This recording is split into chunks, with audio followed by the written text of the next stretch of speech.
tes 1 2 3, tes 1 2 3. Iya, itu tuh bisa dilihat. Ambil. Weekly vlog episode 3. Sini, deket sini. Ini ada burung. Jalan terus. Kakimu kenapa? Oke.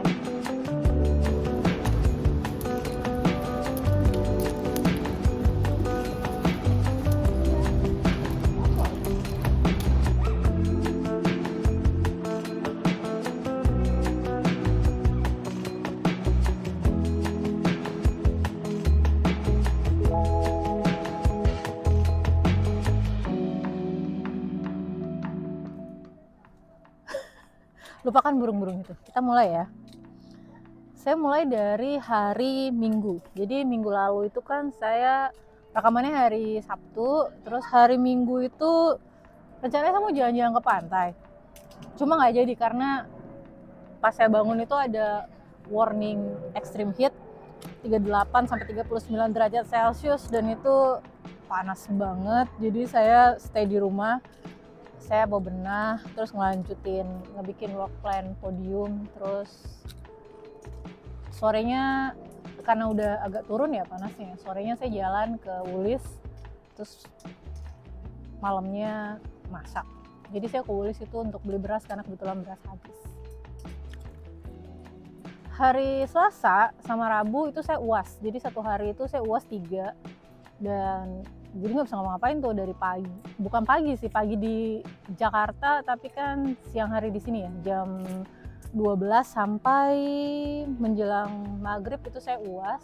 Jadi saya nggak ngapa-ngapain tuh 2 hari Selasa sama Rabu, tapi sorenya saya masih sempat masak, terus masih sempat makan bareng, terus ya menjelang tidur belajar untuk UAS hari berikutnya. Saya nggak yakin sih nih nilai saya bakalan bagus karena satu semester kemarin saya nggak belajar sama sekali dan buku pelajaran saya itu ketinggalan di Jakarta. Jadi saya baca buku digital dan ya udah saya bacanya. Salah satu mata kuliah saya yang kemarin di UASin itu namanya morfosintaks dan itu saya nggak belajar sama sekali. Dan karena UAS UT itu langsung ketahuan kan benernya sekian. Itu dari 45 soal saya cuma bener 30. Tapi itu prestasi tuh karena nggak belajar sama sekali kan. Hari Kamis itu karena UAS sudah selesai, terus saya udah nggak perlu belajar, terus saya bilang sama Sini, ke Paramata yuk, naik ferry. Jadi di Sydney itu kan pinggir laut ya, ada sungai gede banget yang pas dia dekat laut, terus dia makin lama makin mengecil yang kayak itu. Ada sungai gede itu namanya Paramata, dan di sungai itu ada ferry. Jadi kalau misalnya kamu tinggalnya di pinggir-pinggir sungai, salah satu transportasi umum yang bisa kamu pakai itu adalah ferry. Dan jangan bayangin ferry itu tuh kayak angkutan yang buat pariwisata atau apa ya. Harga kamu naik ferry sama naik bis atau metro atau train itu ya sama aja, sewajarnya angkutan umum. Jadinya saya tuh suka kalau misalnya saya belanja ke Top Right Mall namanya. Di Top Right Mall itu kalau kita jalan itu sekitaran 2 kilo itu ketemu wharf. Jadi kayak halte ferry yang namanya tuh Kissing Point. Dari Kissing Point itu saya suka naik ferry ke Circular Quay dan naik ferry itu enak banget. Bukan romantis sih, apa ya namanya ya, pokoknya enak banget lah, angin-anginan, terus duduk di ferry itu saya suka banget. Nah ada satu jalur ferry yang paling panjang di Sydney ini, itu dari Paramata Wharf ke Circular Quay, itu 1,5 jam. Dan saya pengen banget karena ngelewatin sungai yang agak ujung, jadi sungainya itu agak kecil, jadi kita nanti ngelewatin jembatan pejalan kaki yang kayak gitu. Dan saya tuh ngajakin Sinung, lah kita ke Paramata, naik bis dulu ke Paramata, terus nanti dari Paramata Wharf itu kita naik ferry sampai ke Circular Quay. Terus ferry ini itu juga katanya kalau misalnya kita naik ferry di waktu sunset itu bakalan cakep banget pemandangannya. Tapi mesti dipas-pasin, kan di sini sunset jam 8 kan. Terus saya bilang sama Sinung, kita pas-pasin buat sunset. Tapi ternyata hari itu ferry-nya nggak jalan. Jadinya pas sudah keluar rumah langsung ganti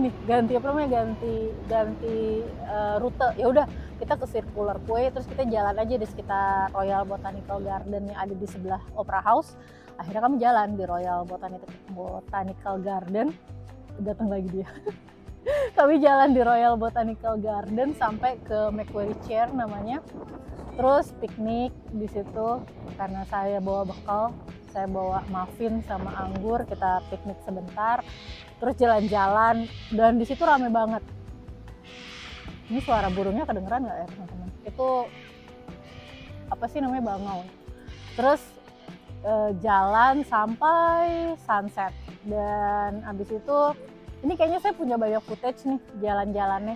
Dan kalau misalnya kita jalan, jadi di sini Opera House nih, di sini Royal Botanical Garden. Kita tuh bisa jalan di dalam Royal Botanical Gardennya atau di bagian luar, jadi di pinggir-pinggir laut. Nah, saya sama Sinung itu milih untuk jalan di pinggir-pinggir lautnya itu sampai kami tuh ngelihat ada kapal angkatan laut Australia dan cakep banget. Jadi saya juga ngambil video kapalnya, terus jalan. Itu harusnya muter lagi, nyampe lagi di Circular Quay kan, tapi karena kami sudah lapar, jadi kami motong jalan terus nyari ramen. Dan seingat saya di Circular Quay itu ada ramen namanya Ippudo. Seingat Sinung ya, bukan seingat saya warga baru, dia udah lama di sini. Terus di Ippudo itu ada plant based ramen, jadi emang agak hati-hati ya untuk makan di tempat kayak gini. Tapi kalau plant based itu biasanya sampai ke kaldunya, itu kaldunya nggak pakai daging, jadi kaldunya mungkin itu kaldu jamur atau apa, tapi memang enak banget. Dan mie-nya itu juga bukan mie telur karena nggak bisa pakai telur juga kan, jadi mie-nya itu agak-agak kaku. Kalau ya nggak kayak mie telur gimana sih, karena mie-nya nggak ada telurnya jadi dia nggak terlalu legit gitu.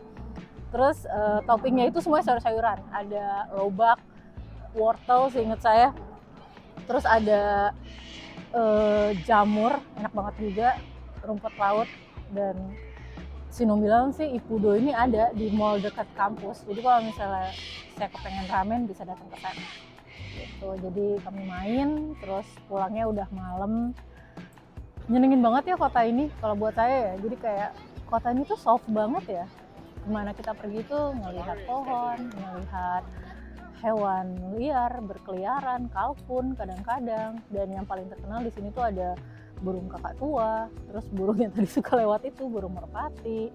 Kalau misalnya kamu beruntung tuh kamu bakalan nemu kadal air, kadal water dragon namanya, yang kayak gitu. Dan nyenengin banget sumpah tinggal di tempat kayak gini. Dan saya bersyukur banget setiap kali saya jalan-jalan tuh, kadang-kadang saya suka nanya gitu sama Sinu, apa ya kebaikan yang udah gue kerjain di hidup gue sampai gue diperbolehkan untuk tinggal di tempat seperti ini gitu sih.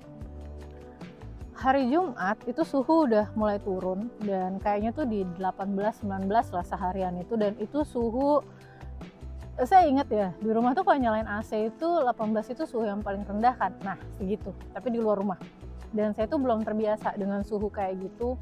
Jadinya saya memilih untuk sepanjang Jumat itu untuk diem di rumah, nungguin Sinung sholat Jumat, karena itu sholat Jumat terakhir di 2025. Terus ya udah, saya keruntelan, terus mikir, ngerjain kerjaan podium lagi, makan coklat, ngemil, balik lagi ke tempat tidur, keruntelan lagi, begitu aja tuh sepanjang Jumat. Kalau misalnya saya paksain keluar, itu biasanya saya masuk angin. Jadi saya nggak tahu ya, apa badan saya doang atau memang sewajarnya seperti itu, tapi kadang-kadang saya merasa bahwa saya tuh butuh waktu untuk menyesuaikan diri sama suhu dan cuaca di suatu tempat. Jadi nggak bisa tuh tahu-tahu datang, tahu-tahu adaptasi tuh nggak bisa. Jadi butuh waktu ya beberapa minggu untuk adaptasi sama cuaca yang naik turun kayak gini. Hari Sabtu itu ada namanya Boxing Day kalau di sini. Kalau di kita namanya hari kejepit. Dan kalau misalnya kita ke mall atau kita pesan sesuatu di Amazon, itu ada namanya diskon Boxing Day. Jadi hari Sabtu itu pas Boxing Day itu saya bilang sama sini, kita jalan-jalan ke mall yuk, kita beli apa yang kita belum punya atau apa yang kita mau tambahin di kamar atau di dapur yang kayak gitu. Terus akhirnya kami jalan dan kami belanja. Jadi yang kami belanjain itu keranjang untuk nyimpan bawang, tomat yang kayak gitu. Terus nyimpan beberapa perlengkapan makeup saya di kamar biar nggak berantakan. Dan sama seperti hari sebelumnya, seingat saya ya, hari Sabtu itu sama dingin juga. Dan ini saya baru inget nih, hari Sabtu itu sama dingin juga. Terus kami pulangnya malam. Terus malam itu pas pulang, saya tuh kayak agak-agak masuk angin. Terus kami itu pulangnya itu ngelewatin, jadi kita nggak ngelewatin pinggir jalan. ngelewatin jalanan lain yang rutenya itu ngelewatin taman. Jadi karena di sini rumah itu kayak kotak-kotak gitu loh, kayak tinggal di atas spreadsheet gitu, jadi kemanapun kamu pergi itu pasti bisa jalan pulang lah gitu, nggak ada jalan yang membawa ke tempat yang nyasar gitu lah. Jadi kami ngelewatin jalan yang nggak biasa kami lewatin, terus dingin pula. Malamnya itu menjelang saya mau tidur tuh saya bilang sama si Nini, kayaknya gue masuk angin deh yang kayak gitu. Tapi saya kan di sini nggak nyetok tolak angin, nggak ada minyak kayu putih, nggak ada balsem, nggak ada yang kayak gitu. Jadi ya obatnya minum teh. Jadi sebelum tidur di hari itu saya minum teh. Itu sih. Yang mana akhirnya besoknya akhirnya saya nggak keluar. Jadi Sabtu masuk angin, Minggu itu saya nggak keluar, saya di rumah. Sinung juga di rumah. Itu berarti kemarin ya. Ini hari saya rekaman ini tuh hari Senin. Jadi kemarin itu saya seharian di rumah. Seharian juga Sinung itu ngecek codingan anak PACE IT semester kemarin. Jadi kan ada dua web tuh yang dibikin, yang satu Podium, yang satu Skriva. Itu codingannya dicek semua sama Sinung satu persatu untuk kami ngebikin proposal biar semester ini ada anak magang dari PACE IT lagi yang ngelanjutin itu, sama ngebagi-bagi setiap website itu dibikin beberapa subset kayak gitu sih. Jadi seharian kami di rumah di hari Minggu, dan hari Senin ini baru keluar lagi. Terus ya udah saya rekaman di sini karena di inkubator kayaknya tutup karena ini kampusnya shutdown. Jadi kalau misalnya ini mau ke kamar kecil harus ke mall yang dekat kampus ini. Ini alun-alun ini kan ada tempat union namanya, tempat untuk anak-anak anak-anak kampus makan, minum, main biliar dan segala macam, ruang belajar. Ini ada 3 lantai, saya nggak tahu sih saya bisa ngeliatin nggak ya. Ada 3 lantai, dan lantai atas sama lantai 3 dan lantai 2 itu bahkan ada tempat untuk tidur siang untuk mahasiswa sini. Jadi harusnya sih seru ya rekaman di dalam, tapi nggak boleh masuk. Jadi merah, walaupun punya kartu tetap nggak boleh masuk. Dan karena ini kampusnya itu di tengah perumahan, tadi saya kesini duduk itu ya banyak anak-anak main di sini, dan banyak orang-orang juga sekedar jalan-jalan aja gitu hari ini, karena memang hari ini tuh cerah dan terang, nggak berawan, nyenengin untuk jalan-jalan. Abis dari sini saya tuh rencananya mau ngelanjutin rencana yang tertunda itu, yang mau pergi ke Paramata Wharf, naik bis dari sini itu sekitaran 1 jam, terus nanti naik ferry sampai ke Circular Quay. Circular Quay itu seperti yang teman-teman tahu dari video sebelumnya, itu tuh tempat di mana Opera House berada. Terus nanti dari Circular Quay saya naik metro pulang. Rencananya kayak gitu. Entahlah ya kalau kejadian. Kalau enggak atau berubah pikiran atau saya malah pengen jalan-jalan di mall aja, ya berarti saya nggak jadi lagi naik ferry di Paramata.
Update Podium jadinya seminggu ini lagi-lagi karena ini musim liburan dan bawaannya pengen liburan, ya sebenarnya nggak ada update sih. Selain rekapan coding, rekapan hasil penelitian semester kemarin, terus persiapan untuk ngajuin PSIT lagi, terus komunikasi dengan beberapa teman untuk proyek di tahun depan, urusan administrasi dana Indonesia, nah itu juga sudah diselesaikan di pekan ini, jadi semua sudah dikerjain, tinggal dijalanin, dan dijalaninnya ya Januari tahun depan gitu sih. Oh iya, terus ada juga tuh kemarin itu kami nyoba untuk ngantri yang namanya jadi kan ada pesta kembang api tuh di Opera House, daerah Opera House itu. Tahun lalu boleh datang-datang aja, tahun ini nggak bisa. Tahun ini tuh kita harus kayak war tiket gitu loh, tapi ini gratis ya. Jadi kita nge-war seat untuk bisa ada di dalam daerah situ waktu malam tahun baru. Dan yang diperbolehkan itu cuma 6.000 orang. Jadi saya, Sinung sama Robin, salah satu teman Sinung itu, kita sama-sama, oh ya kita nge-war itu yuk. Terus metodenya itu kita masuk dulu ke websitenya, terus kita ngantri, terus nanti websitenya itu milih secara acak antrian kesekian. Dan saya tuh dapat antrian, pas dapat acaknya itu saya dapat antrian ke 1.200, Sinung itu 1.800, dan Robin itu ke 3.000 kalau nggak salah. Dan jadi nanti sesuai dengan antrian tuh, antrian nomor 1 boleh ngambil 6 tiket, satu antrian boleh ngambil 6 tiket ya, terus masukin data, terus next gitu loh. Terus kami nunggu sejam, antriannya maju sih, tapi antrian saya itu berhenti di 800-an karena tiketnya udah habis. Jadi kami tidak dapat tiket untuk nonton pertunjukan kembang api di Sydney Opera House tengah malam di Desember. Kalaupun misalnya dapat tiket, itu kami udah harus ada di sana jam 12-an siang dan acara itu selesai jam 12-an malam. Jadi ya bawa makan, bawa tiker, disuruhnya kayak gitu, bawa tempat duduk yang gitu-gitu. Tapi katanya sih, saya juga lihat di internet ya, itu pertunjukan kembang apinya di Opera House itu fenomenal banget sih. Tahun lalu kami cuma lihat dari YouTube, tahun ini kayaknya kami lihat dari YouTube lagi, tapi ya udah nggak apa-apa gitu sih. Itu laporan hidup saya selama seminggu, dan lagi-lagi ini adalah minggu yang sangat-sangat disyukuri. Dan entah kenapa tuh selama seminggu ini tuh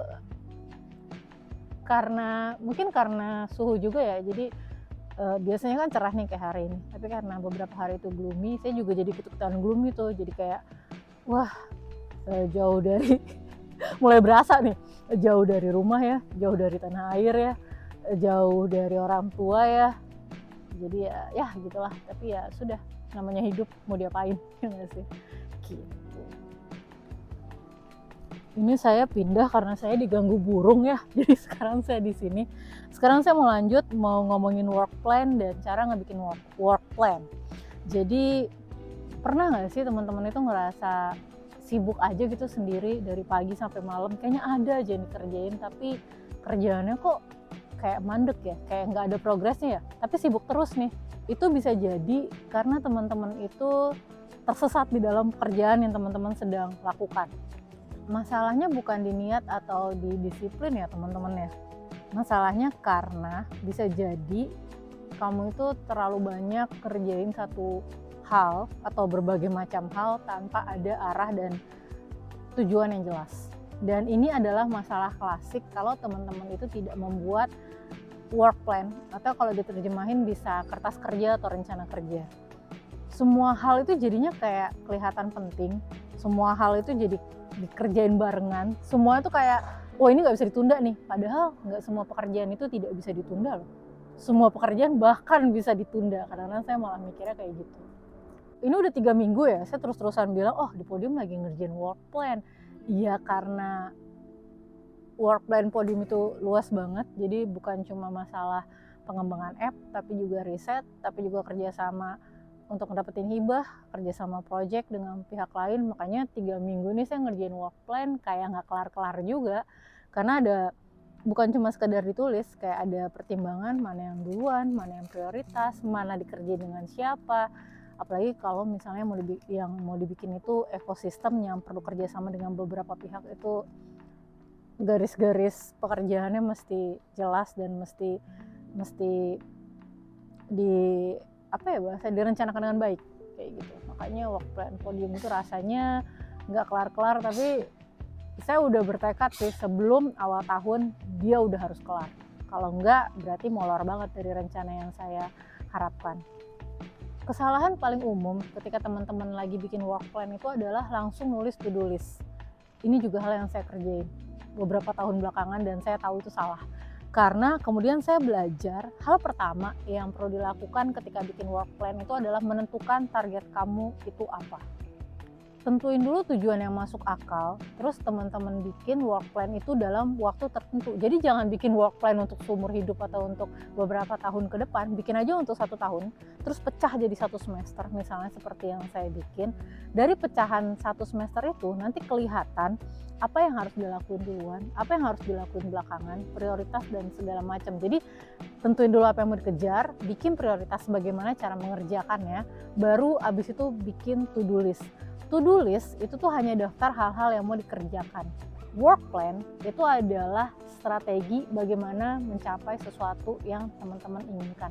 Beda ya.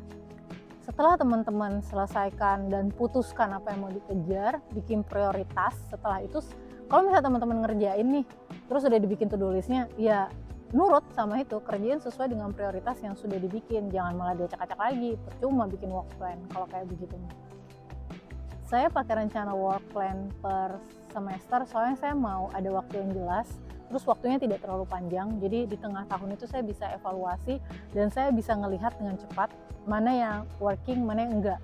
Kalau ditunggu setahun saya kan nggak tahu nih, tapi kalau cuma 1 semester di pertengahan tahun nanti saya bisa lihat, oh ini nggak working, mesti diubah, oh ini strateginya nggak bener, mesti diubah. Terus saya juga mau ngebahas tentang startup versus UMKM. Jadi banyak yang bilang kalau mereka itu bikin startup padahal yang mereka bikin itu UMKM. Jadi saya mau menerjemahkan atau ngasih tahu apa sih bedanya antara startup dengan UMKM. Ini biasanya ketukar karena secara general kelihatan bahwa dua-duanya emang sama-sama bisnis. UMKM itu dibangun dengan asumsi yang lebih pasti ya teman-teman ya. Fokusnya lebih ke operasional, konsistensi, dan bagaimana bisnis itu hidup dan menghidupi dalam jangka panjang. UMKM jarang bicara soal exit, tujuannya memang untuk dijalankan soalnya, bukan untuk foundersnya exit at some point. Jadi pertanyaannya tuh bukan lagi mana yang lebih keren UMKM atau startup ya, dua-duanya sama-sama keren kalau menurut saya. Yang jadi permasalahan adalah apa yang teman-teman pilih, biar teman-teman bisa menjalankannya dengan apa yang teman-teman punya dan sesuai dengan apa yang teman-teman inginkan. Lebih ke situ sih sebenarnya. Jadi nggak ada yang lebih keren, dua-duanya sama-sama beresiko, dua-duanya sama-sama butuh kerja keras, dan dua-duanya mesti dijalankan dengan sepenuh hati karena dua-duanya sama-sama bisnis. Nggak semua orang harus bikin startup. Emang banyak ya cerita sukses yang dibungkus dengan sesuatu yang namanya startup. Tapi startup itu tuh bukan penentu kesuksesan. Startup itu hanya fase dan bentuk dari sebuah usaha. Jadi kalau kamu nggak bikin startup ya itu nggak apa-apa. Kalau produk kamu sudah jelas, bisnis modelnya sudah jelas, customer-nya sudah jelas, semuanya sudah jelas, tidak ada probabilitas, tidak ada eksperimen di situ, yang kamu bikin adalah UMKM.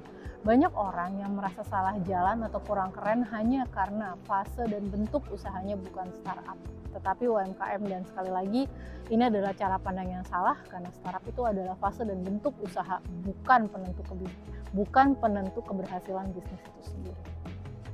Kamu harus bikin startup kalau bisnis yang kamu jalankan itu memang belum jelas solusinya.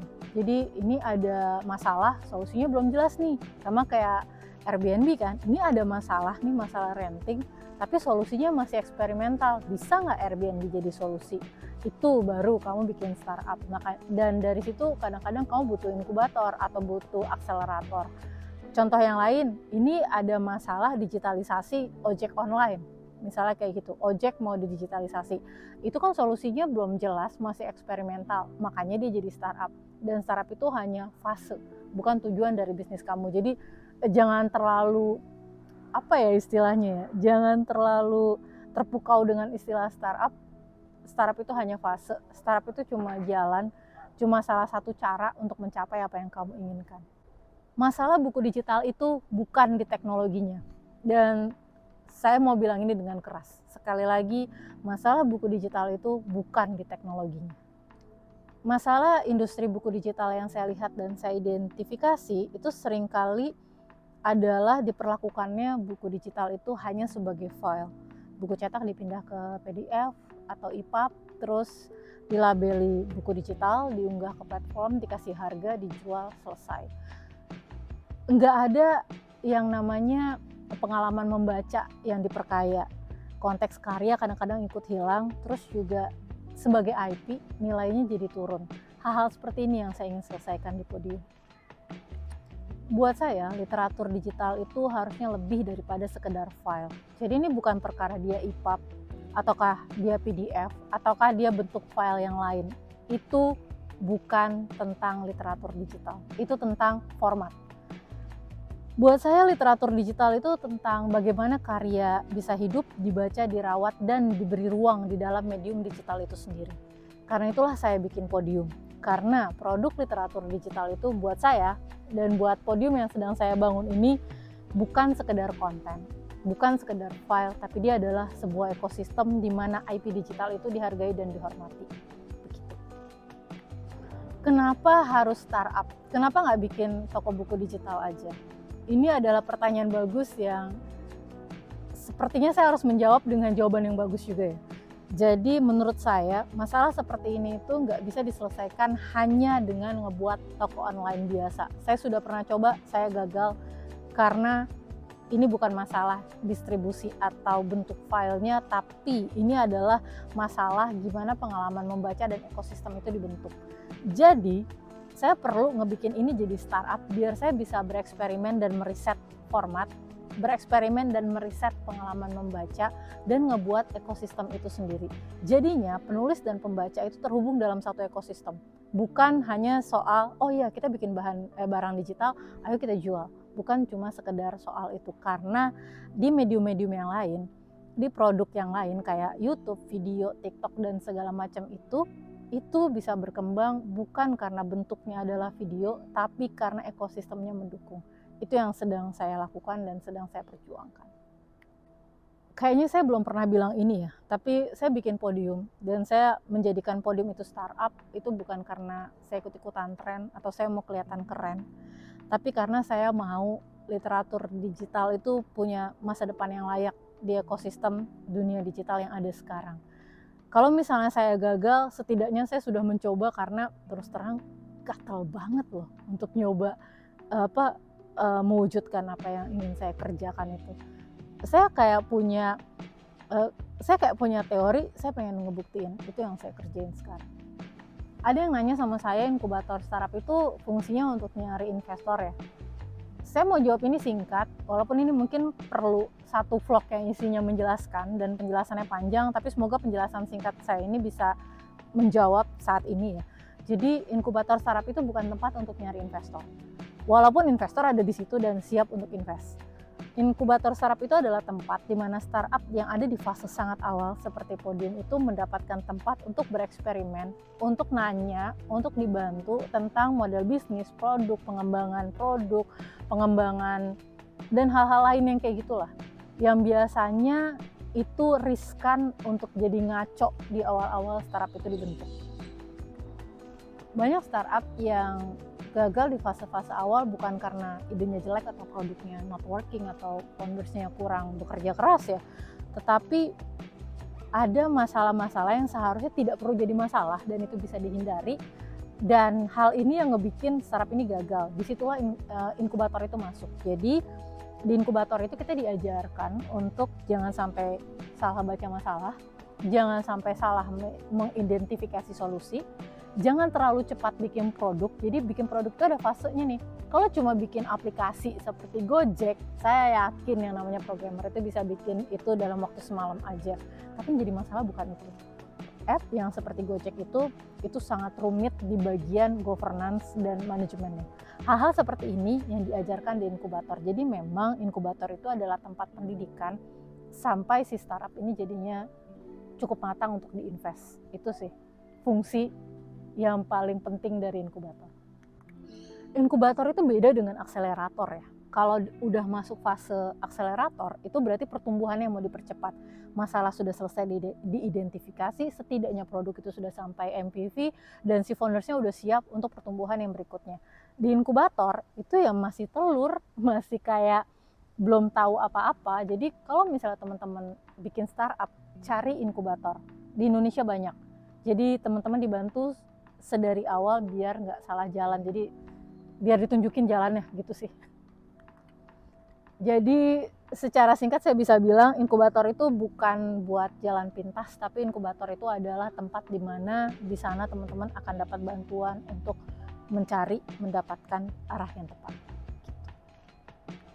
Saya akan menjawab pertanyaan mengapa masuk MQI atau Macquarie University Inkubator itu membantu Podium. Jawaban saya adalah karena bukan fasilitas, walaupun fasilitasnya menyenangkan ya, dapat meja, dapat kantor, dan teman-teman lihat di vlog saya yang 2 yang kemarin itu ruang kerjanya juga indah banget, tapi poinnya bukan itu sebenarnya. MQI itu ngasih saya ruang aman untuk berpikir. Makanya setiap kali ada sesuatu yang mau saya bikin, yang saya kerjakan di MQI itu adalah meriset. Saya riset dulu nih, bener nggak ini? Kalau misalnya solusinya kayak gini, tepat tidak? Kalau misalnya nggak tepat ya jangan dilanjutin, jangan malah keras kepala. Ruang aman untuk mikir, terus kalau pikiran saya salah kemudian saya dilurusin, itu yang paling mahal dari sebuah startup yang seperti MQI ini. Dampak yang paling berasa di Podium itu tuh bukan dapat proyek atau dapat investment, karena sampai sekarang kami belum dapat investment. Dampak yang paling jelas itu adalah saya jadi paham bahwa ide itu mesti direalisasikan dengan cara-cara tertentu. Jadi ide itu murah teman-teman, merealisasikan yang mahal. Cara untuk merealisasikan ide ini itu dibantu di MQI ini, dan itu yang saya dapatkan dan itu yang sangat saya syukuri. Yang kedua itu adalah saya jadi paham bahwa pekerjaan itu mesti dipecah ke fase-fase yang realistis. Ini yang kadang-kadang nggak diajarin kalau misalnya saya street smart ya. Tapi yang namanya MQI itu kan ngajarin juga secara book smart. Jadinya saya tahu bahwa oh caranya begini, cara mecahnya begini, yang kayak gitu. Riset-riset yang saya ceritakan sebelumnya itu membuat saya jadi paham bahwa kalau saya punya asumsi, saya harus memastikan bahwa asumsi saya ini benar dulu, baru kemudian produknya dibuat. Dan itu adalah cara korporasi besar bekerja. Jadi saya dibiasakan untuk riset dulu, jangan ngasumsiin, jangan shot in the dark, tapi buktikan dulu pakai data bahwa ini memang perlu dilakukan, ini memang hal yang tepat untuk dilakukan, baru dilakukan. MQI MQI itu ngasih saya kesempatan untuk melakukan hal itu dengan bantuan kampus ini. Makanya ada program magang dan ada anak-anak yang bisa saya mintakan bantuannya untuk menjalankan riset produk. Dan itu adalah bantuan yang buat saya sih nggak ternilai harganya sih untuk Podium.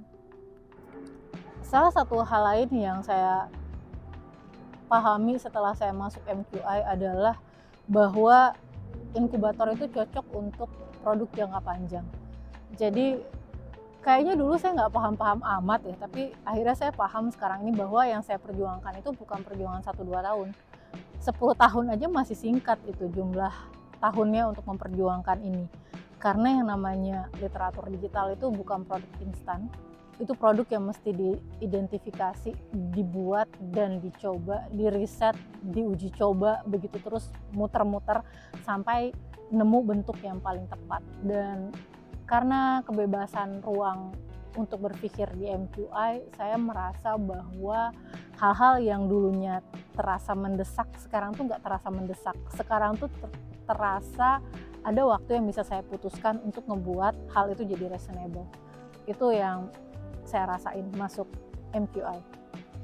Singkatnya sih masuk MQI itu ngasih Podium tekanan sih sebenarnya, tapi tekanan untuk jadi sesuatu yang lebih baik, bukan tekanan untuk ngerjain ini secepat-cepatnya. Dan saya juga jadi paham masuk MQI itu saya mesti waras, karena kewarasan saya dicek setiap bulan juga di sana sama psikolognya, dan itu ngebuat saya paham bahwa yang paling penting dari bisnis itu bukan hanya bisnisnya jalan, tetapi orang yang menjalankan bisnisnya juga tetap waras, tetap happy, dan tetap bisa berpikir dengan tenang. Itu sih yang saya dapat dari MQI. Jadi sampai di sini dulu nih vlog saya episode 3 yang agak tertunda dibikinnya. Ini kayaknya jam 4 atau jam setengah 5, saya belum ngecek, tapi kayaknya jadi nih. Saya kayak jadi nih untuk naik bis dari depan kampus ke Parramatta Wharf, terus dari situ naik ferry ke Circular Quay, ke Sydney Opera House. Kalau misalnya saya bisa sampai di Paramata Wharf itu sekitar jam 6 atau jam setengah 7, terus naik ferry yang jam 7, saya bakalan bisa lihat sunset dari atas ferry. Jadi saya pamit, sampai ketemu lagi minggu depan.